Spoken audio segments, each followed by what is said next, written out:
Já que precisa, eu vou usar. Pastor Wesley, só vai ser meu porta-voz aqui, sem microfone.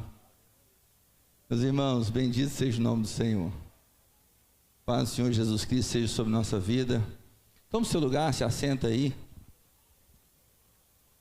Nós estamos felizes de estarmos aqui reunidos nesse dia tão especial.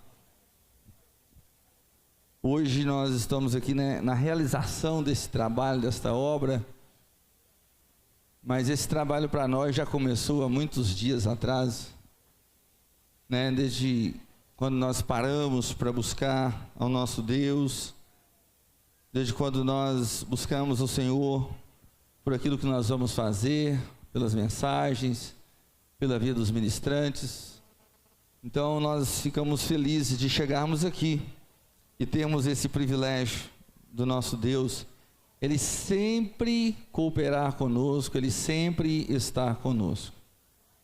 Se não for o Senhor, né, que estivesse conosco, em cada vez que nós nos reunimos neste lugar, o que seria das nossas vidas?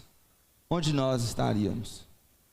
Mas o nosso Deus, Ele é fiel, e Ele diz que quando nós o buscássemos e quando nós nos achegássemos a Ele, Ele se achegaria a nós.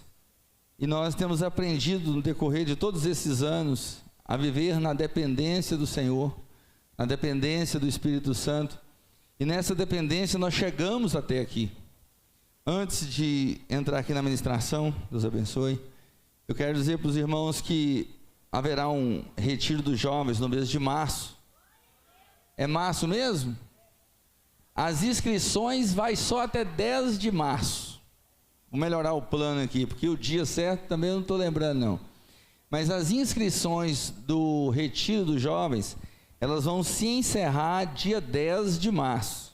Então, você jovem que deseja estar ali, né, participando desse retiro, você faça a sua inscrição. Amém? Não faça como o pessoal de Nova Serrana, que deixa para sair tudo em cima da hora. Não seja as pessoas que andam atrasado. Quem anda atrasado sofre dano e ainda faz os outros sofrer dano também. É bom a gente andar bem antecipado, né, nas nossas coisas, porque aí nós nem sofremos dano e nem damos dano para ninguém. A pessoa sai, atravessa o sinal de para e tudo, porque ele está com pressa. Por que ele está com pressa? Porque ele saiu tarde. Se ele tivesse saído dentro de um tempo organizado, ele chegaria no trabalho dele, dava tempo até para fazer uma oração, dava tempo ainda para evangelizar alguém, mas aí as pessoas vão pegando um costume, né, de andar desenfreados. Mas irmãos, nós estamos num tempo de grandes conquistas. Essa é uma palavra, né, que veio de Deus para o nosso coração, e nós recebemos uma palavra profética no último evento que nós participamos, sobre o encerramento de um ciclo, né?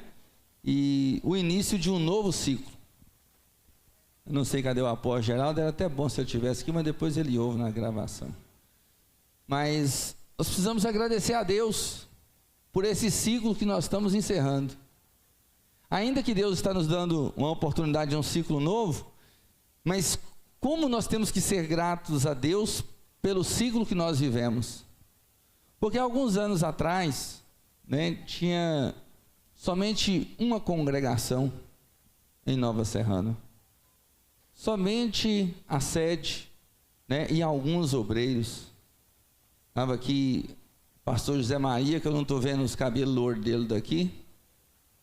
Cadê o José Maria? Não está aqui não? Olha lá, irmãos, aquele senhor lá, ó. Aquele senhor lá é o pastor José Maria. Foi a pessoa que, o primeiro aí que o pastor relata, né, que veio e abraçou com ele a obra. O pastor José Maria era um cara tão bom que deu ele para o pastor Geraldo. Aí entregou o pastor José Maria. Então o pastor José Maria já estava aqui, o pastor Dimas, que está com a barba branca também, né?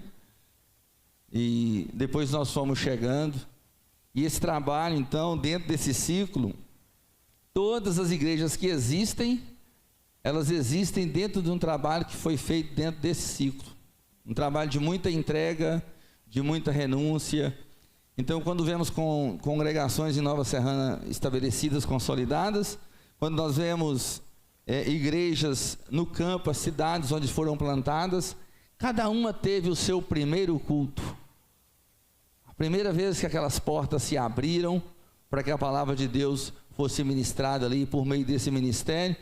E louvado seja Deus que hoje nós temos diversos obreiros, diversos pastores foram formados, diversos líderes foram formados, e esses líderes foram formados debaixo de muita oração, debaixo de muito propósito, debaixo de muita perseverança, de persistência, de resiliência, e acima de tudo, debaixo do direcionamento de Deus através da sua palavra.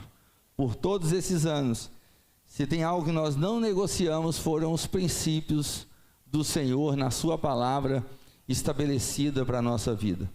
Então, ainda que a gente se despede, e passa-se esse tempo, mas nós agora estamos na oportunidade de um novo ciclo, onde tem diversos homens de Deus e mulheres de Deus aqui que podem fazer uma grande diferença e plantar diversas igrejas pelo Brasil afora.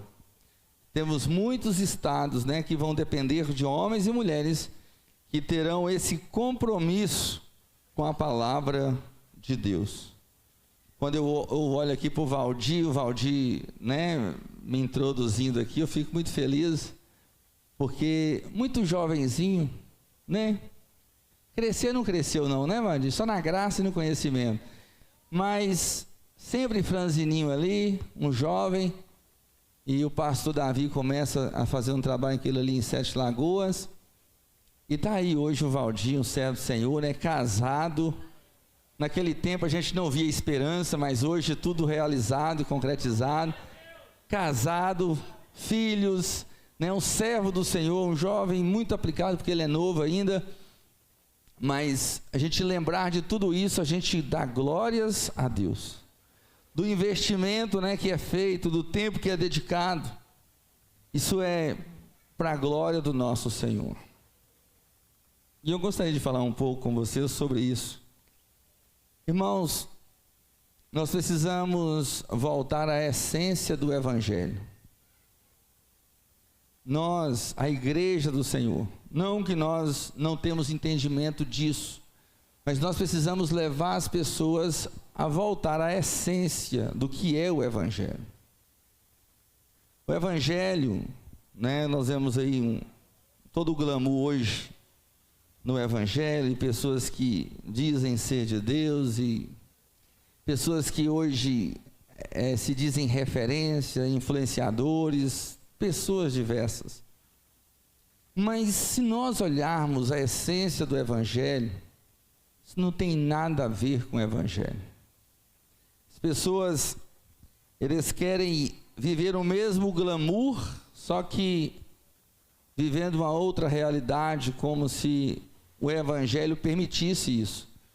E as pessoas então vêm para o Evangelho procurando reconhecimento, fama, procurando diversas coisas. E infelizmente nós vamos ver sempre isso acontecer, isso é triste, mas nós vemos que essas pessoas começam e automaticamente elas abandonam a fé e dão um terrível mau testemunho, um terrível mau exemplo, escândalos que muitas pessoas sem entendimento, assim como elas, acabam se afastando da casa de Deus, dos atos do Senhor, porque elas dão muito valor para essas pessoas que nunca nem conheceram o Senhor e nunca foram conhecidas pelo Senhor, como nós ouvimos aqui, mas que encontraram no Evangelho uma oportunidade de buscarem as suas próprias vontades, os seus próprios desejos. E isso tem acontecido no nosso país, e temos a liberdade de expressão, e nós vemos aí grupos, pessoas que se levantam, e elas começam a ditar regras, modas e tantas coisas, quando na verdade o Evangelho não é nada disso. Quando Jesus chama os seus discípulos, seus apóstolos, Jesus fala algo para eles muito interessante. Abra sua Bíblia aí, no capítulo 14 de Lucas. Todo mundo conhece. O Cristo estava querendo ministrar aqui, mas o Espírito Santo não deixou não, travou ele. Lucas capítulo 14, versículo 25 a seguir. Aleluia. Quando você encontrar, você dá glória a Deus. Primeiro, para mim saber que você é um crente pentecostal. Segundo, para mim saber que você está vivo. Terceiro, para mim saber que você está acordado. Amém? Então quando você achar aí, e lá na sua congregação faz isso também. Pega um negócio e dá um glória a Deus, porque a palavra de Deus, ela é digna, né, de nós, né, louvarmos a palavra, engrandecermos a palavra, expressarmos, né, a alegria de ter a palavra de Deus hoje diante de nós. Ora, ia ter com ele grande multidão, e voltando-se disse-lhes: se alguém vier a mim, e não aborrecer quem? Pai, mãe, mulher, filhos,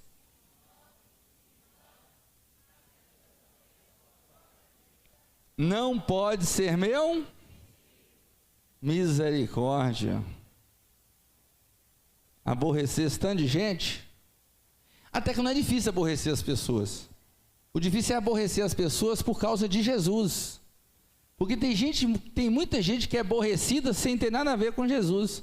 Mas a questão é você aborrecer as pessoas pela sua firmeza e propósito em Deus, pelo seu compromisso com a palavra, por fazer a vontade do Senhor. E ele vai continuar: e qualquer que não levar a sua cruz e não vier após mim, não pode ser meu. Pois qual de vós, querendo edificar uma torre, não se assenta primeiro a fazer contas dos gastos, para ver se tem com que acabar? Para que não aconteça que, depois de haver posto os alicerces, e não as podendo acabar, todos as que virem comecem a escarnecer dele, dizendo: este homem começou a edificar e não pôde acabar. Ou qual rei, ou é o rei que, indo à guerra a pelejar contra outro rei, não se assenta primeiro a tomar conselho sobre se com 10.000 pode sair ao encontro do que vem contra ele com 20.000? De outra maneira, estando o outro ainda longe, manda embaixadores e pede condições de paz. Assim, pois, qualquer de vós que não renunciar a tudo quanto tem, não pode ser meu discípulo. E aí?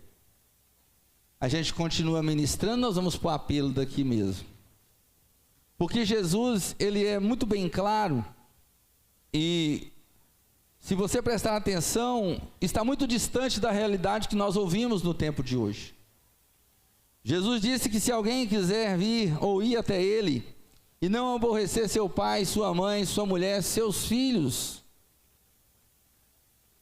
não pode ser discípulo dele, não consegue andar com ele.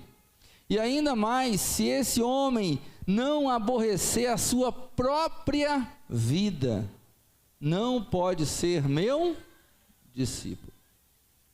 E depois ele começa a relatar sobre quando você vai edificar e você faz cálculos, um levantamento do valor que você tem, da condição que você tem, ou de quando você vai à guerra. As crianças, de quanto? De 4 anos até 7 anos de idade, vocês podem deslocar ali para vocês participarem, né, no culto ali para vocês. Criança de 4 a 7 anos, glória a Deus, tem criança aqui não? Aleluia, apareceu um ali. Ah lá, está lá atrás, está comportado, esses meninos, nem precisou falar. Os mais velhos dizem que você não pode dizer o que eles não podem fazer. Se você disser, eles fazem. Então eu não falei para não correr, eles não correram. Se eu dissesse, eles correriam. Ser humano é uma benção, não é? Começa desde pequenininho. Mas então, irmãos, a palavra de Deus, ela mostra que se a gente, e eu quero pegar mais nesse ponto aqui, aborrecer a sua própria vida, não pode ser meu discípulo. Você já se achou aborrecendo a você mesmo por causa do reino de Deus? Você já se deparou com você mesmo contrariando as suas vontades, aquilo que você desejava, aquilo que você queria? Você já deparou com isso? Além de intitular, nós devemos voltar à essência do Evangelho, eu quero dar mais um título para você. O preço do chamado. Quando nós olhamos para o que Jesus diz, Ele mostra, e quando nós vamos ver o preço do chamado, ou de um chamado, ele é muito alto. Qual que é o preço de um chamado? Você consegue aí? Só por esse texto aqui você consegue entender qual é o preço de um chamado. E eu não estou dizendo para alguém que se baseia a sua vida apenas dentro de uma congregação local. Eu quero falar de alguém que entende o chamado de Deus para ser uma bênção para cidades, para estados, para povos, para todos os lugares. Porque quando nós fazemos um trabalho local, a gente tem uma determinada comodidade, porque nós moramos aqui, estamos aqui. Mas quem vai ter que fazer viagens, quem vai ter que se deslocar, mudar de endereço, né, principalmente para quem tem filhos, é uma mudança drástica. Alguém que apenas não vai pregar o Evangelho numa eventual reunião, numa festa de aniversário, em algum lugar, mas alguém que se dedicará a pregar o Evangelho onde ele for, ele dedicar, aplicar a sua vida a pregar o Evangelho. Então, se nós formos olhar e observar e ler a palavra, o preço do chamado é muito alto. Se você abrir a sua Bíblia em João capítulo 12, versículo 25, vocês vão lendo e depois você me responde, viu? João 12, 25. Quem ama a sua vida, perdê-la-á. E quem neste mundo aborrece a sua vida, guarda-la-á para a vida eterna. Quem ama a sua vida, perdê-la-á. E quem neste mundo aborrece a sua vida, guarda-la-á para a vida eterna. Abre aí também em Atos dos Apóstolos, capítulo 20, versículo 24.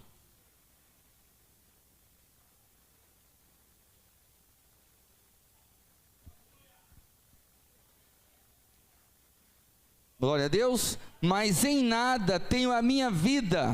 O que ele não tem? A minha vida por preciosa, contanto que cumpra com alegria a minha carreira e o ministério que recebi do Senhor Jesus, para dar testemunho do Evangelho da graça de Deus. Vamos de novo? Mas em nada tenho a minha vida por preciosa, contanto que cumpra com alegria a minha carreira e o ministério que recebi do Senhor Jesus, para dar testemunho do Evangelho da graça de Deus. Abre a sua Bíblia em Filipenses capítulo 3, versículo de número 8.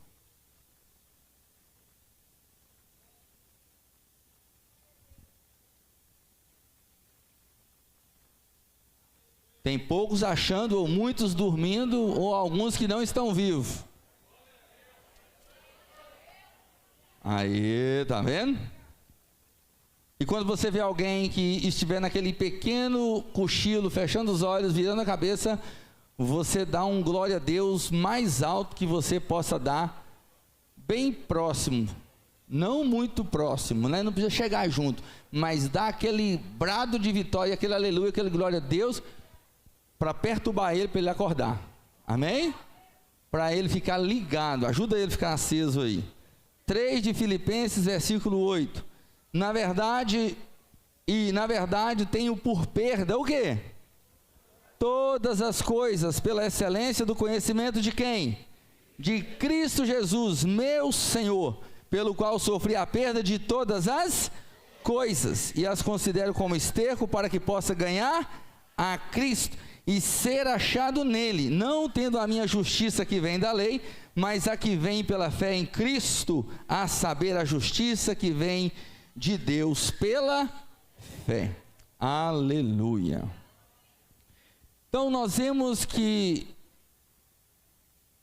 a palavra de Deus, ela nos mostra de você aborrecer a sua vida e perder a sua vida, né, e você ter ela na vida eterna, você alcançar algo melhor da parte de Deus. A palavra do Senhor mostra o apóstolo Paulo dizendo, né, que ele nada tinha a vida dele por preciosa, ou seja, ele não tinha nenhum tipo de valor na sua vida, de importância na sua vida, contanto que ele cumprisse, que ele pudesse ser instrumento de Deus, pregando o evangelho do nosso Senhor e Salvador Jesus Cristo. E nós vemos ele relatando agora à igreja de Filipe, que ele tinha por perdas todas as coisas pelo conhecimento, ou pela excelência do conhecimento de Jesus Cristo nosso Senhor. E no capítulo 12 de Apocalipse, versículo 11,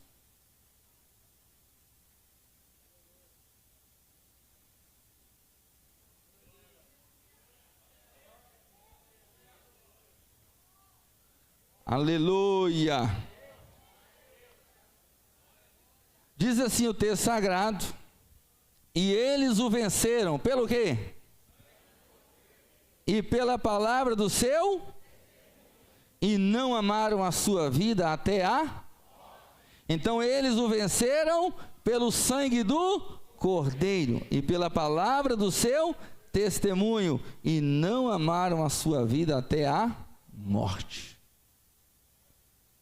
São esses aqueles que a palavra de Deus traz testemunho e mostram a sua posição, a sua fé e a sua capacidade de se render diante do Senhor e servir ao Senhor com toda a sua vida, com todo o seu coração. O apóstolo Paulo diz ainda, se você voltar aí em Filipenses capítulo 1, vamos ler aqui alguns textos. O Jaime tá bom, ó. Capítulo 1 de Filipenses, versículo de número 29. Mas você dá glória a Deus e lê o texto e dá mais glória a Deus ainda. Mas é bom demais, né? O Espírito Santo, ele traz no coração da gente. Ele diz assim, ó, 1:29. Porque a vós... Olha para o irmão que está do seu lado aí. Olha para ele aí. Você vai fazer um favor agora. Diz assim, ó. Porque a você, em relação a Cristo, não foi concedido somente crer nele, mas padecer por ele. Então, em relação a Cristo, você não foi chamado apenas para crer nele. Nossa, eu creio em Jesus, tudo maravilhoso, né? Não, você foi chamado também para padecer por ele. Qual é o preço do chamado mesmo? Qual o preço do chamado? Aborrecer a vida, perder a vida, não ter nada por preciosa. O preço do chamado é sua vida. Não é alguns dons e talentos que você tem. A única diferença da questão minha e sua para a relação à vida de Cristo é porque a vida de Cristo foi para expiação dos nossos pecados. Eu não tenho capacidade de expiar pecado em alguém, porque eu também cometi pecado. Mas Jesus Cristo, meu Senhor, o seu Salvador, nosso sumo sacerdote, ele não cometeu pecado. Então ele deu a sua vida em resgate. Ele ofereceu o seu sangue como propiciação pelos nossos pecados, para perdão dos nossos pecados. Mas todos aqueles que agora se achegam a Cristo e entendem o chamado de Cristo, eles vêm também para oferecer a Deus a sua vida. Não é para oferecer a sua velhice. Não é para oferecer a sua aposentadoria, embora você pode vir para Cristo com 80 anos que ele ainda te usa ainda. Mas não é para você fazer tudo que você deseja na sua vida, e depois que você fizer tudo que você quer, você diz, agora eu vou fazer a obra de Deus. Isso não é aborrecer vida, isso não é amar Jesus, isso não é tomar a cruz e seguir a Jesus, e isso não é aborrecer coisa alguma. O que você está aborrecendo? Se você, na verdade, tudo o que você quer fazer, você faz. Mas quando nós vemos a história dos apóstolos, dos discípulos, desses que pregaram o Evangelho, que venceram pelo sangue de Jesus, pelo testemunho de Jesus Cristo, e não amaram a sua vida até a morte, eles venceram quando eles foram chamados pelo Senhor, eles receberam o chamado e eles se posicionaram.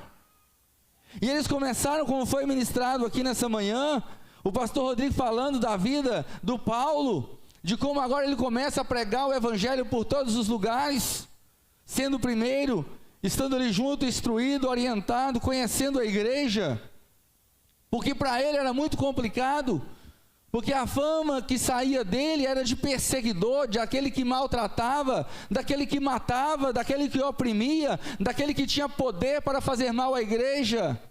Até para ele chegar e se aproximar da igreja, ele teve que ser conduzido, porque a igreja em primeiro momento não acreditava na sua conversão, mas quando ele sai por todos os lugares anunciando a Jesus com toda a autoridade, fica fácil de você ver quem está cheio de Jesus. A palavra de Deus, ela nos mostra sobre a capacidade do homem espiritual de discernir todas as coisas. Mas quando eles entendem, eles veem que obra gloriosa foi feita na vida daquele homem que era um perseguidor. A Bíblia não fala que ele era um homem que vivia de uma vida dissoluta, mas ele não tinha o entendimento da palavra de Deus. Ele, segundo a lei, ele era fariseu, e ele fala da lei irrepreensível, do seu cuidado, de como ele servia. No coração dele, ele servia a Deus, mas na verdade ele ainda não tinha um encontro com Jesus, não teve um encontro com Jesus. Mas quando ele teve um encontro com Jesus, quando o Espírito Santo faz uma obra, um trabalho na vida dele, e quando os seus olhos estão abertos, aquele homem sai daquele lugar agora para ser um grande homem de Deus, para pregar o Evangelho, para estabelecer igrejas, para cumprir com um propósito maior da parte de Deus. E o Senhor disse que ele era um vaso escolhido. Você é um vaso escolhido? Irmãos, quando nós lemos a palavra do Senhor, de padecer com Cristo, e nós olhamos o que é a realidade hoje, do contexto que as pessoas querem viver uma vida em Deus hoje, dizendo que estão fazendo a obra de Deus, não tem o padecer. E muita gente vem para o Evangelho pensando que é essa vida que eles vão encontrar. E quantos homens Deus chamou para realizar a sua obra, para fazer a sua obra, mas por não terem raiz, por não terem conhecimento da palavra, por não ter sido consolidados, ensinados os mandamentos do Senhor, esses homens, eles chegaram a uma altura, e como eles não têm uma solidez, não têm uma intimidade com Deus, não têm a ação do Espírito Santo na vida deles, eles acabam em um momento de uma situação adversa, de um acontecimento, ou até mesmo por algo que alguém realizou, as pessoas acabam abandonando a Jesus, deixando Jesus. E nós precisamos nos posicionar como aqueles que não amaremos as nossas vidas até a morte, para cumprir com o propósito, para cumprir com a vontade de Deus. Não se deixar levar e saber que o Evangelho, ele vai proporcionar em nossas vidas muitos momentos de aflições, de adversidades, que teremos que ter musculatura espiritual para conseguir lidar com os desafios que vêm até nós. Você sabia que até nos seus olhos tem músculo? Eu descobri que o olho tem músculo. Eu descobri porque o meu olho é um pouquinho torto, aí o médico falou que eu tinha que fazer exercício, porque a musculatura fica fraca e a gente começa a deixar o olho descambar, porque não está tendo a musculatura, e aí você fica meio zarolho. meio vesgo. Então, o olho tem musculatura. Você, ser humano, o seu corpo físico tem músculo. Tem uns que não consegue encontrar, mas você pode ter certeza que existe um músculo aí. Às vezes você faz assim, né, igual para fazer o muque, às vezes não aparece porque, às vezes, você não desenvolveu esse músculo. Sua perna tem músculo, seu coração é um músculo. Você sabia disso? E se você desenvolver esse músculo, o que acontece? Você fica alguém resistente, você consegue ter mais força, você vive melhor, porque juntamente com a idade vai chegando a flacidez. Então, se os músculos não é trabalhado, eles começam os que existem, a perder a sua capacidade de ficarem posicionados. Aí começa a cair tudo. Aí começa, o trem desanda, né, pastor Wesley? Mas se você cuidar, você desenvolver, então você tem essa musculatura e você vive melhor. Somente para trazer que na vida espiritual também, você precisa estabelecer músculos. Você precisa, desenvolver músculos na sua vida espiritual. Você precisa exercitar algumas áreas da sua vida para que você seja um cristão resiliente, forte, convicto. Porque os homens que estão firmados em Deus, que servem a Deus há muitos anos, com a mesma postura, com o mesmo comprometimento, com a mesma fé, com a mesma intensidade, foi porque eles criaram músculos na sua vida espiritual, e esses músculos que foram criados, os dão capacidade de suportar as coisas inimagináveis que vêm contra a nossa vida.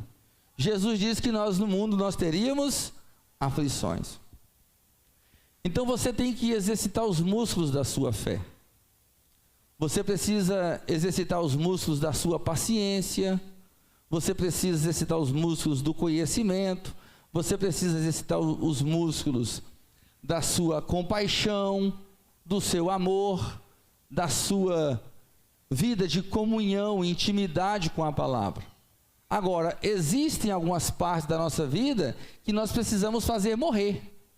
Tem algumas coisas na nossa vida, alguns sentimentos na nossa vida, que estão mais ligados à questão da carnalidade, nós precisamos fazer essas coisas morrer. Por exemplo, uma pessoa egoísta, ele vai conseguir realizar a obra de Deus? Não. Uma pessoa altiva, ela vai conseguir realizar a obra de Deus? Não. Uma pessoa que não tem humildade, ela não consegue realizar a obra de Deus. Tanto que a palavra do Senhor nos chama a atenção que nós devemos fazer todas as coisas e considerar as outras pessoas superiores a nós mesmos. Então, quando a gente exercita aquilo que tem que ser trabalhado, e como nós exercitamos esses músculos na nossa vida? Através de uma vida de oração, através de uma vida de leitura de palavra, através de uma vida sacrificial, através de uma vida de intimidade com Deus, que você sabe exatamente o Deus que você serve, e você tem uma comunhão com Ele, você sabe que Ele não te deixa, que Ele não te abandona, e ainda que você esteja passando um momento diverso na sua vida, você sabe que Deus, Ele vai se manifestar, Ele vai se posicionar, e você vai sair do outro lado, e você vai sair como vencedor. Então nós precisamos exercitar, a palavra do Senhor, ela fala de uma forma diferente, e ela diz que os ministérios que foram levantados, foram para que através desses ministérios, nós pudéssemos desenvolver a nossa fé, crescer no conhecimento de Deus, ter uma estatura, a medida completa de Cristo, no saber de Deus, no conhecer a Deus, para que a gente não fosse levado por qualquer vento de doutrina na nossa vida e mudássemos aquilo que nós acreditamos hoje, porque alguém está falando, mas firmado na palavra que diz que ainda que um anjo ou nós mesmos descêssemos do céu e pregássemos um evangelho que fosse além desse, é para considerar anátema. Então, quando você é alguém que tem uma estrutura, uma capacidade, quando alguém chega pregando uma heresia, você já sabe imediatamente que você deve descartar aquele ensinamento. Mas quando a pessoa não tem, o que ela faz? Ela acredita. Ela começa a deixar que dúvidas sejam geradas no seu coração. E é onde nós temos tido diversos problemas, porque as pessoas soltam mensagens totalmente fora de contexto bíblico, afirmam inverdades nas redes sociais, e daqui a pouco nós, como os pastores, temos que ficar trazendo respostas, e precisamos mesmo tirar as dúvidas, se necessário, tratar a igreja, cuidar da igreja, daquele irmão que está trazendo, porque no coração dele, se ele está perguntando, é porque aquela mensagem já surtiu algum tipo de efeito. Ele já passou a acreditar naquela mentira que foi contada. E por que as pessoas acreditam nas mentiras que foram contadas? Por não conhecerem a verdade, por não conhecerem a palavra. Nós também usamos, dentro de um contexto da criação, os animais, o gado é vacinado. Irmãos, tem vaca aí, e não é difícil de achar não estou falando de vaca cara não. Tem vaca aí que o cartão de vacina dela está muito melhor do que o nosso. Eu cheguei no meu primo que criava umas vaquinhas, cheguei lá e falei assim, não, está tudo registrado aqui, ó, essa aqui tomou vacina disso, tomou disso aqui, já teve. Ela é vacinada para que ela não venha ali, uma doença, tomar todo o rebanho, destruir aquele rebanho. Nós usamos o termo de vacinar o rebanho, ou seja, criar imunidade no rebanho através da palavra, para que o rebanho não seja conduzido por uma mentira, não aceite uma inverdade, não deixe no seu coração um sentimento aflorar da parte de Satanás que venha transtornar a sua vida espiritual. Quantas pessoas que elas estavam servindo a Deus em um determinado local, e pessoas vão lá e tiram aquela pessoa de onde ela estava, muitas vezes fazendo promessas vazias, com práticas que não conferem com a palavra de Deus, mas que são mais engraçadas ou mais emocionantes, que de certa forma trazem um determinado interesse, e daqui a pouco você vai saber cadê a pessoa. Ela não está mais em lugar algum, ela já não está mais servindo a Deus, ela não está mais diante de Deus, aquela pessoa volta para o mundo, volta para as práticas do mundo, e se tornou alguém agora desviado dos caminhos do Senhor. Por quê? Porque ela foi enganada, ela foi roubada. No capítulo 1 aí, do versículo 9, eu falei e citei, diz aí no versículo 8 e 9 de Gálatas: glória a Deus. Estou vendo os oinhos fechando aí, eu vou ajudar vocês aqui, que eu não vi ninguém gritando, e tem uns perto de você aí fechando o oi. Você está com vergonha porque ele é pastor? Porque ele é presbítero? Porque ele é um diácono? É esse aí mesmo que você tem que dar um glória. Dá um glória no ouvido dele aí.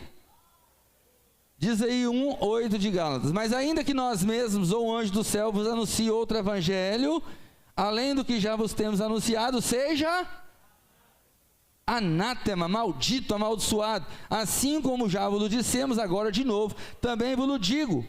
Aí ele diz que se alguém vos anunciar outro evangelho além do que já recebeste, seja anátema. E agora ele vai continuar dizendo: eu estou persuadido agora a homens, ou agrado a homens ou agrado a Deus? E nós precisamos saber quem nós servimos, quem é o Deus da nossa vida e quem é o Senhor da nossa vida. Então, irmãos, padecer, passar por aflições, viver adversidades, Isso está no DNA de ser cristão.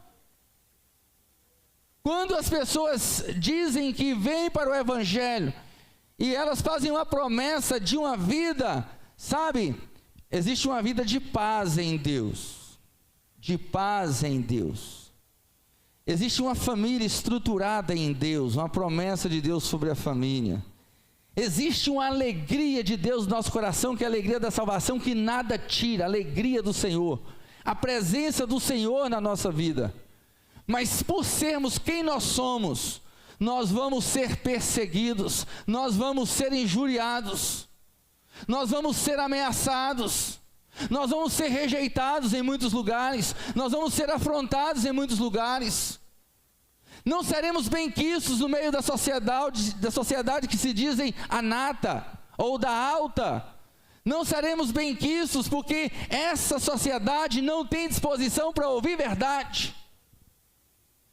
Porque eles vêm para o Evangelho, eles se achegam ao Evangelho, mas o Evangelho nunca teve a oportunidade de entrar na vida deles e mudar a vida deles. Muitos vêm para o Evangelho e continuam com as mesmas práticas pecaminosas, maliciosas, com os mesmos comportamentos mundanos de gentios, de pessoas que não conhecem a Deus, quando são reprovados por Deus, que nós não podemos viver mais nessas práticas.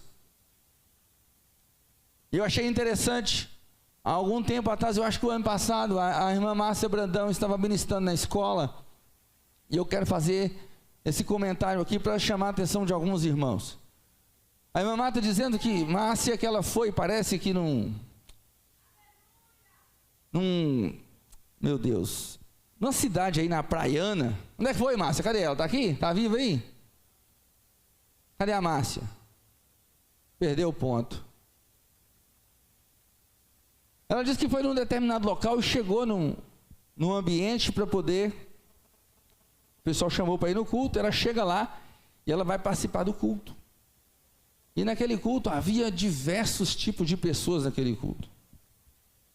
Pessoas, né, que skatistas, aquelas pessoas meio que playboy, com os cabelos invocados, umas vestes assim diferentes. E ela entrou no culto, e ela dizendo lá que ela ficou até com dificuldade de cultuar ao Senhor. Porque ela tem dentro da mente dela uma formação, um entendimento de um cristão, que é como devemos servir ao Senhor. E eles fazendo ali, agitando, e pulando e cantando. Mas ela trouxe algo na escola, foi assim, que para aquelas pessoas que estavam ali, aquelas pessoas tinham um significado e importância, porque eram pessoas do mesmo meio. Então eles celebravam ali, cantavam ali, e eu sei que no meio dessas coisas, Deus acaba trabalhando, salvando, libertando e mudando os comportamentos das pessoas. Mas era somente esse meio, né? Pessoas que eram todas marcadas de tatuagem, pessoas com diversos tipos de cabelo, com muitas coisas. Essa treinada que as pessoas usam hoje. Mas nós entendemos que quando nós viemos para Cristo, nós temos por perda todas as coisas. Ou não? Antigamente, para que alguém faz uma tatuagem no corpo? Qual o sentido de uma tatuagem? É para mostrar. Você faz a tatuagem no braço, no peito, na batata da perna. Você vê pessoas fazendo tatuagem. E porque você fez a tatuagem, você vai perder a sua salvação? Não. Mas eu quero dizer para você que quando nós nos convertemos a Cristo, nós nos convertemos de todo o nosso coração. E ainda que seja difícil da gente apagar uma tatuagem, ainda que tenha recurso, mas nós temos recursos para poder cobrir. Uma pessoa, se ela me vê, eu me converto, eu era um pastor que vivia ali, eu era cheio de tatuagem. E agora eu venho para Jesus, se eu não posso remover essas tatuagens, eu tenho que encobrir essas tatuagens. Essa tatuagem não vai ser um adorno, não vai ser um adereço na minha vestimenta, para que eu fique me apresentando, me arrumando e muitas vezes expondo algo que faz parte do meu passado. Eu conheço a sua vida, o seu testemunho, mas alguém que é tradicional, uma pessoa que não lida muito bem, se ela chega na igreja e não conhece a pessoa, e ela vê alguém com tatuagem, se expondo tatuagem, automaticamente ela vai pensar que ela está no lugar errado. Que como aquela pessoa está ali com aquelas coisas que são estranhas, que nem ela apoia, que ela acha que é certo, como ela vai entender? Quando nós nos convertemos, nós nos tornamos um referencial para pessoas, um exemplo às pessoas. E antes de qualquer coisa, o nosso testemunho, ele vai adiante de nós, falando, ministrando, através das nossas atitudes. Mas irmãos, não, é porque tem muita gente que tem feito de tatuagem adereço dentro da casa do Senhor, no nome de Jesus. Você começa a tomar mais cuidado, você começa a se cobrir, você começa a se vestir de uma forma onde as pessoas não estejam escandalizadas por marcas que é feito no seu corpo, elas não conhecem o seu testemunho. Um dia você é aquela pessoa consolidada numa eventual situação, mas a gente ficar aí expondo como se isso tivesse algo de bom, não.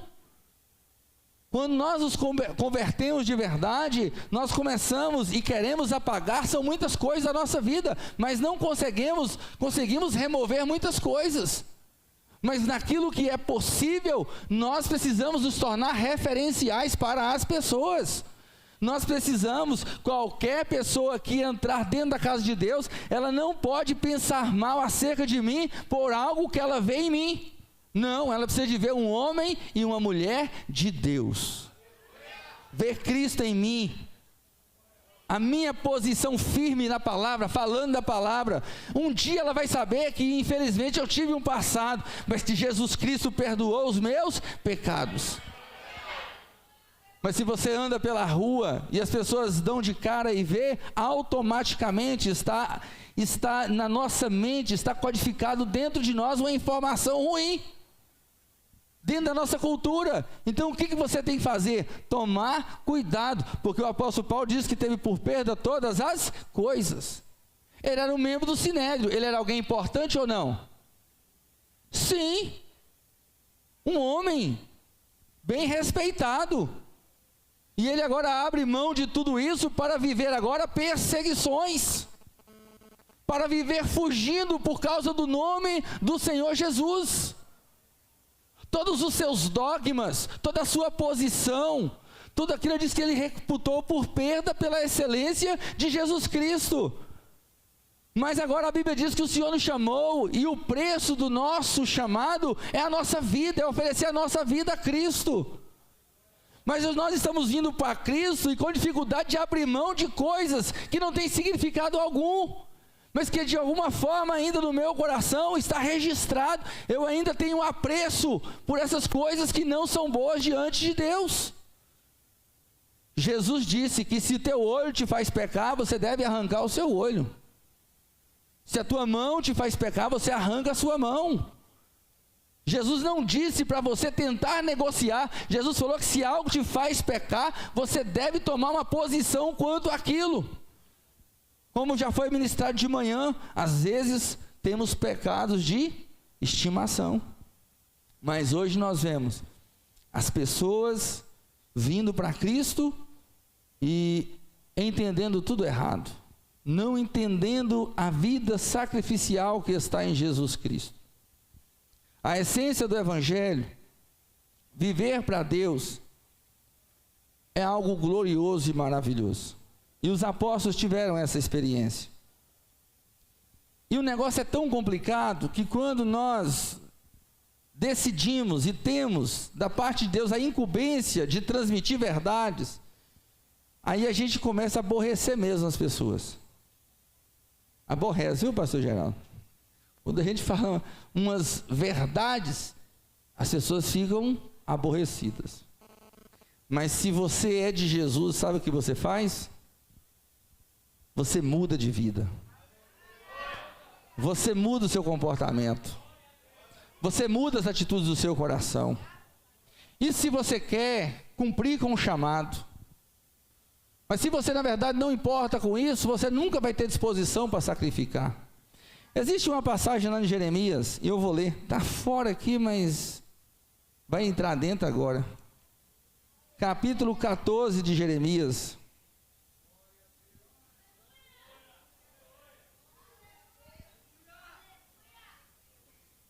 Jeremias capítulo 14, Diz assim a palavra do Senhor.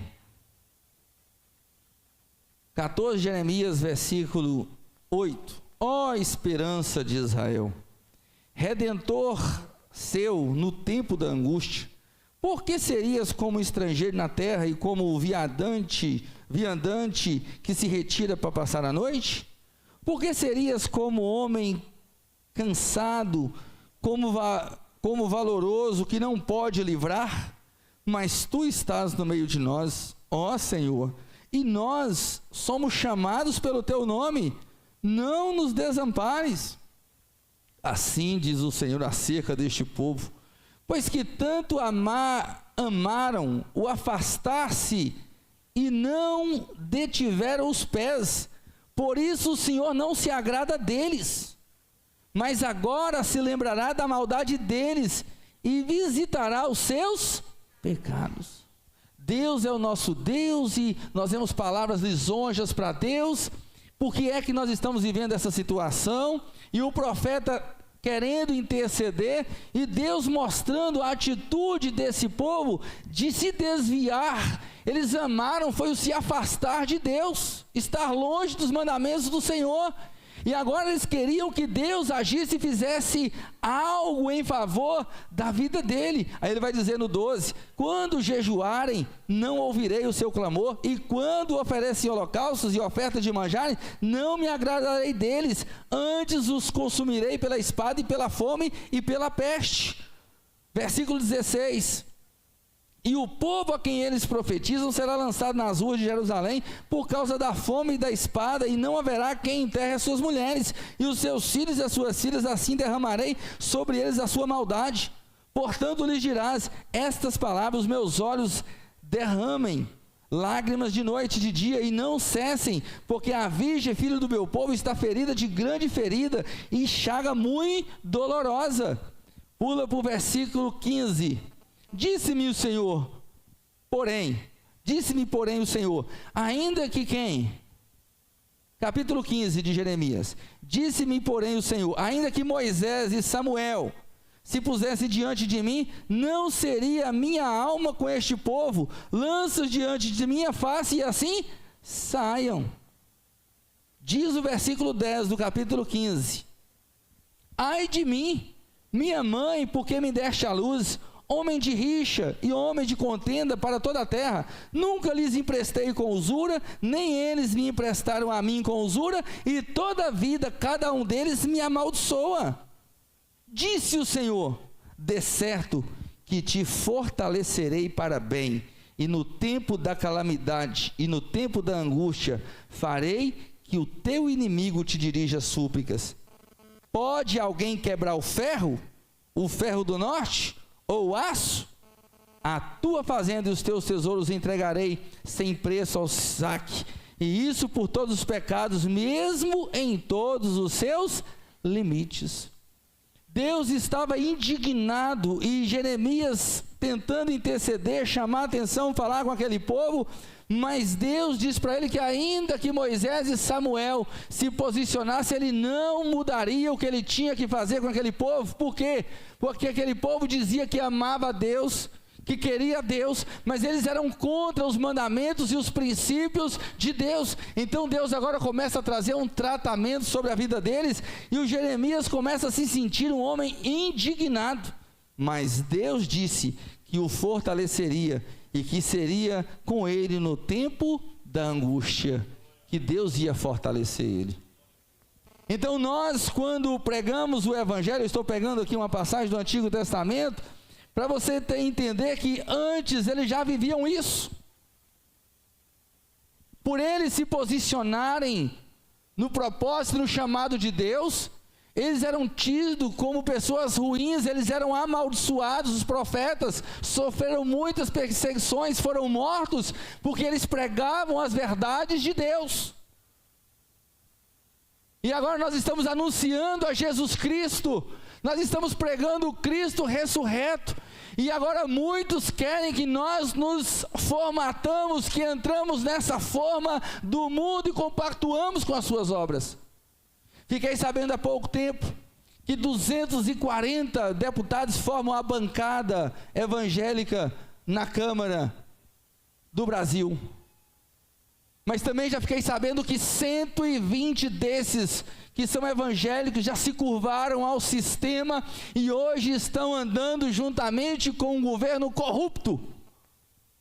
E eles aceitaram ser formados ou conformados dentro desses princípios malignos e começam a aprovar aquilo que Deus reprova. Mas quando uma voz profética levanta, quando alguém começa a falar, nós vemos que ele é uma pessoa que começa a ter problemas, ele começa a encontrar dificuldades, ele começa a ser perseguido, e ele começa a viver coisas que ele não imaginava passar. E sabe por que muitos resistem? Porque eles têm uma força que vem de Deus sobre eles. Você, pastor que está aqui, que não é de hoje, mas há muitos anos você prega o evangelho, e você tem mantido a sua firmeza e segurança em Deus, e você tem guardado os princípios de Deus na sua vida, e você tem dedicado a sua vida para o Senhor. As coisas nunca foi fácil para a sua vida. Você sempre teve que abrir mão de algo para poder deixar Deus ser grande na sua vida. Eu quero dizer para você que nós estamos de pé porque existe um Deus que diz que no tempo da angústia Ele vem, nos fortalece, Ele nos guarda. Em meio a tudo que acontece, Deus, irmãos, Ele tem conservado a nossa vida, guardado a nossa vida, e nós agora temos o conhecimento de um profeta que ele para no momento, diante do momento, e diz: Senhor, mataram todos os seus profetas e só eu fiquei.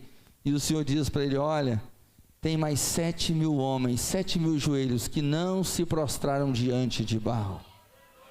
Você não está sozinho.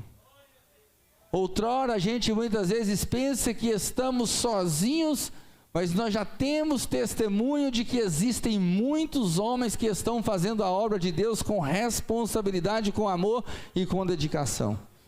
E eu quero dizer para você que Deus é Deus na vida destes homens. Aquilo que você almeja, aquilo que você busca, aquilo que você luta, aquilo que você acredita é a verdade. Não pense que você está errado. Não pense que você tem que mudar o seu posicionamento com Deus. Entenda que Deus te chamou para ser dessa forma. Deus te escolheu para ser assim. Ainda que isso muitas pessoas não compreendam, mas Deus te chamou para ser exatamente do jeito que você é. E Deus vai te usar do jeito que você é. Deus chamou os seus apóstolos e havia homens, uns diferentes dos outros. E Jesus trabalhou no caráter desses homens, Jesus trabalhou até mesmo no temperamento desses homens. Jesus não mudou, mas Jesus trabalhou no temperamento desses homens. Você vai ver o João, ele preocupado e queria que fogo descesse do céu e consumisse aquelas pessoas, por não receberem a palavra. Mas depois você vai ver, ele agora falando do amor e do amor de Jesus. Você vai ver um Pedro que era impetuoso, um homem que facilmente tirava a espada e agia e queria resolver na força do seu braço. Mas Deus foi trabalhando na sua vida, Deus foi moldando o seu coração e se tornou um grande apóstolo, um grande exemplo, testemunho de fé para todos nós. Então Deus trabalha na nossa vida da forma que nós somos, Deus nos aperfeiçoa, e Deus então usa aquilo que nós temos de bom, para que o seu reino seja glorificado, para que nós possamos então gerar outros, treinar outros, e preparar outros que darão continuidade à obra que nós estamos realizando. Podemos partir na semana que vem, dia de amanhã, podemos partir daqui a um ano, importa que nós deixamos um legado, deixamos homens e mulheres que conheceram a verdade do Evangelho, que também não vai negociar o Evangelho, que sabe que o chamado de Deus está ligado na sua palavra. Não existe chamado de Deus fora da palavra. E o preço do chamado de Deus é a nossa vida a Ele, é entregar a nossa vida a Ele. Alguém diz, não, eu vou ser de Jesus, mas eu quero ter uma vida, e eu quero cumprir todos os meus sonhos e fazer todas as minhas vontades. Você não vai cumprir chamado, enquanto você estiver correndo atrás dos seus sonhos e atrás das suas vontades. Porque a primeira coisa que nós fazemos, quando nós aceitamos o chamado, é abrir mão dos nossos sonhos, é abrir mão dos nossos projetos, para que os sonhos de Deus, eles comecem a ser realizados na nossa vida. Quando você aceita o chamado, não existe mais projeto pessoal seu, existe o projeto de Deus. Você diz, não, mas o meu projeto ainda está rompendo porque você ainda não aceitou o chamado na totalidade. Porque quando você receber o chamado da totalidade, os seus projetos não terão lugar, porque você vai ocupar todo o seu tempo na sua vida de sacrifício a glorificar e adorar e exaltar o nome do Senhor. Se você pensa e você fica projetando isso, é diferente de Deus abençoar a nossa vida. Você pode não correr atrás de coisa alguma, você abre mão dos seus sonhos, você deixa isso, você deixa aquilo, mas existe o Todo-Poderoso que sabe recompensar, que sabe abençoar, que sabe criar caminhos onde não existe. Um Deus que abre caminho no meio do mar, um Deus que faz água brotar da rocha, um Deus que faz coisas poderosas. Deus pode abençoar a sua vida de onde você não espera. Deus pode usar pessoas para te fazer alguém próspero, mas você, no chamado de Deus, ele só vai acontecer quando você deixar os seus sonhos de lado e quando você sonhar os sonhos de Deus. Quais são os sonhos de Deus? Se nós pudéssemos dizer que Deus tem um sonho, qual é o sonho de Deus? Qual é o desejo de Deus? Está escrito, 1 Timóteo capítulo 2, a partir do verso 3, diz o quê? Que isto é bom e agradável diante de Deus nosso Senhor, que quer que todos os homens se salvem e cheguem ao conhecimento da verdade. Esse é o desejo do coração de Deus. Nós cantamos, pregamos, que o que Deus ama são as almas. O amor de Deus está nas almas, o coração de Deus está nas almas. E onde está o nosso coração? Para você aborrecer sua vida é assim. Você marca uma pescaria, você começa a aborrecer, são mais ou menos dessas coisas. Você marca uma pescaria, e daqui a pouco, por um propósito maior, nós estabelecemos um trabalho na casa do Senhor. Você marcou anos antes, e você é um ministro de Deus, você é um sacerdote do Altíssimo. Você marcou lá atrás, mas coincidiu, não teve como mudar, e aquele negócio você queria tanto, aí você vai ficar dentro de você mesmo, eu não posso ir. Não é ninguém falando para mim, é eu dizendo, eu não posso ir, porque tem a reunião com os pastores, e eu sou ministro de Deus, eu tenho que estar lá. Aí eu abro mão da minha pescaria, já me aborreci. Também já me aborreci porque eu tomei prejuízo, eu paguei antecipado, não vou receber de volta.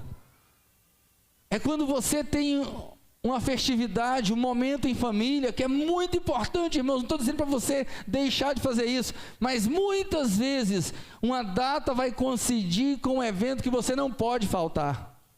Uma data comemorativa, uma festa de aniversário, uma festa de 15 anos, uma formatura e coisa assim, mas você acaba se aborrecendo, você fala, não vou poder ir, porque eu tenho esse compromisso, eu sou um referencial, eu sou um ministro de Deus, eu tenho o chamado de Deus, e eu preciso estar neste lugar, e você começa a aborrecer a sua vida com tantas coisas, aí onde você pensou em ir, você não consegue ir, porque o seu tempo agora começa a ficar muito valioso, não é que você está sem tempo, é que o seu tempo é precioso demais, e você não pode abrir mão daquele tempo, porque você tem algo maior, mais especial, mais grandioso.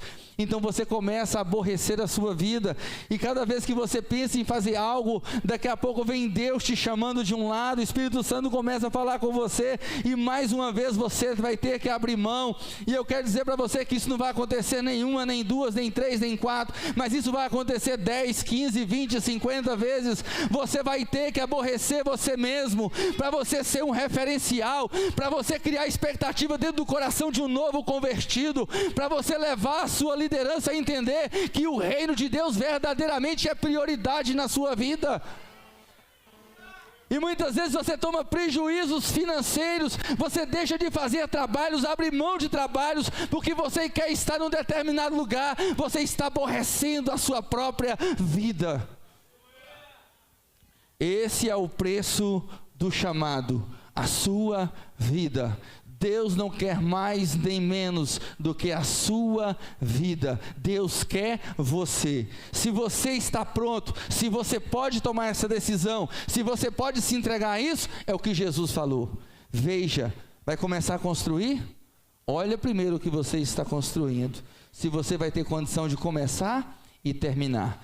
Olha o rei, se ele vai à guerra, ele tem que saber com quantos soldados ele vai enfrentar aquela batalha, para que você possa ir e você possa vencer. E se você não tiver condições, você já envia alguém buscando a paz, porque você não vai querer a guerra, porque você não tem condição de lutar.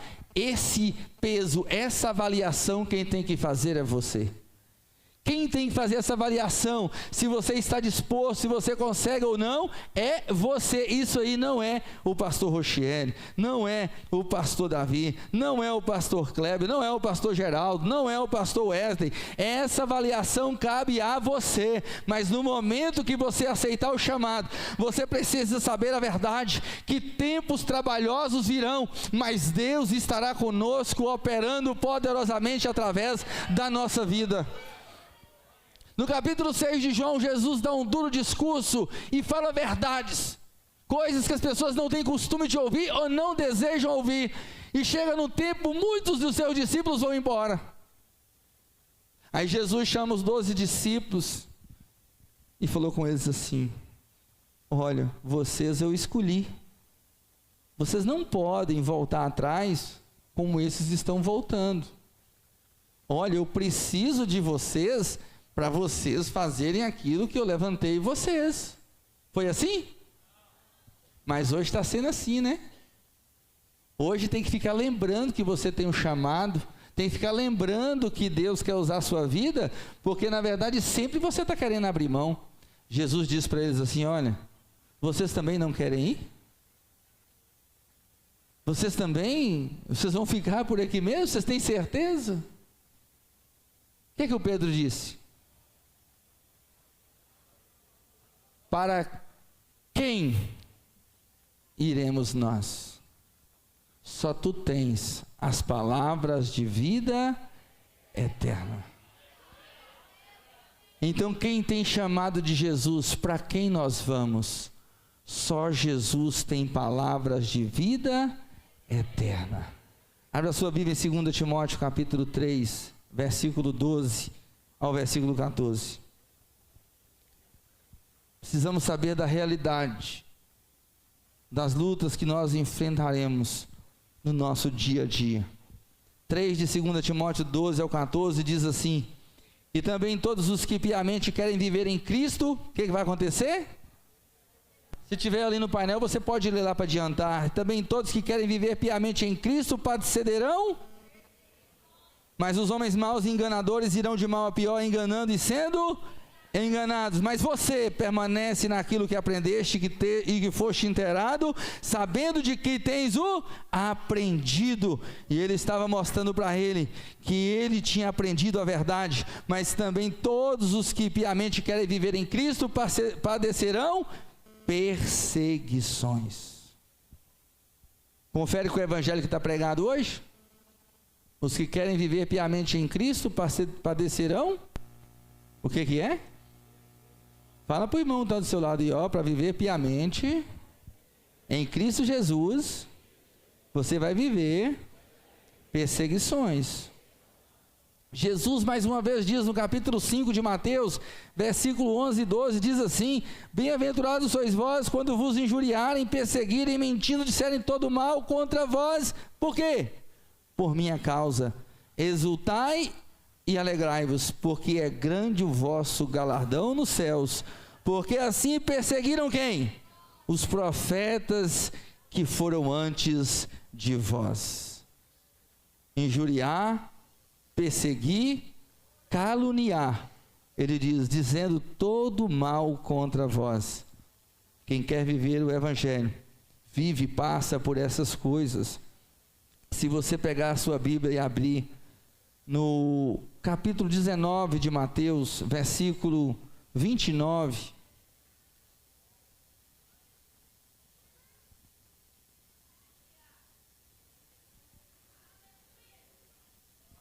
nós fazemos isso, irmãos. A palavra de Deus nos fala sobre o que nós passamos, os nossos enfrentamentos, sobre as nossas dificuldades, mas também existem promessas de Deus. A gente pega só aquela parte onde o Senhor nos convida, mas Ele diz assim para mim e para você que aceitamos o chamado: e todo aquele que tiver deixado casas, ou irmãos, ou irmãs, ou pai, ou mãe, ou mulher, ou filhos, ou terras, por quê? Por amor do meu nome, receberá o quê? 100 vezes tanto, e herdará a vida eterna. Bendito seja o nome do Senhor. No capítulo 5 de 1 Pedro, versículo 10, o apóstolo Pedro, ele fala algo que é confortante para a nossa vida, para mim e para você que aceitamos o chamado de Deus. Ainda que essas coisas elas aconteçam, mas existe a palavra de Deus que traz refrigério para a nossa alma. E ele diz assim: o Deus de toda graça, que em Cristo Jesus vos chamou à sua eterna glória, depois de havido feito o quê? Padecido um pouco, Ele mesmo vos aperfeiçoará, confirmará, fortificará e fortalecerá. Aleluia! As palavras dos apóstolos de Jesus sempre falam de padecer, de aflição, de perseguição, de injúria. E por que a gente não ouve isso hoje no Evangelho de hoje? Por que as pessoas só querem glamurar o Evangelho?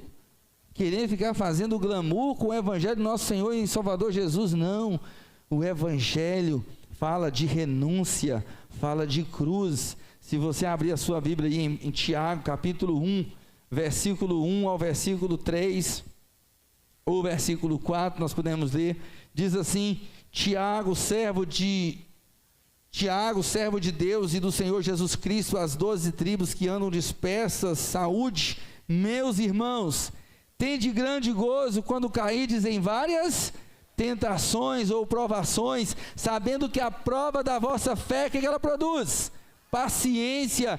Tenha, porém, a paciência a sua obra perfeita, para que sejais perfeitos e completos, sem faltar em coisa alguma. Aleluia.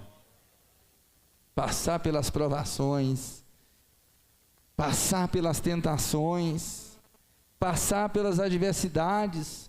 O que a fé mesmo produz? Paciência. Quando nós exercitamos a nossa fé, os músculos nós vamos desenvolvendo e nós vamos tendo a capacidade de lidar com as provações, com as investidas que vêm sobre a nossa vida. Tenha, porém, a paciência a sua obra perfeita. Ou seja, é para você chegar até o fim. É para você ir até o fim. Ah, eu sou paciente. Não, mas eu cansei de ser paciente. Não, eu esperei com paciência no Senhor e Ele se inclinou para mim. A sua paciência tem que ir até o momento de Deus te livrar, te tirar daquela situação, manifestar algo glorioso na sua vida. A paciência tem que ter a obra perfeita. Para quê? Para que você seja perfeito e completo, sem faltar em coisa alguma. Vai vir o tempo difícil, o tempo de angústia, a perseguição, a espada, a injúria, a renúncia, mas sempre nós teremos a mão do Todo-Poderoso, nos sustentando, nos guardando e nos conduzindo a uma vida de vitória.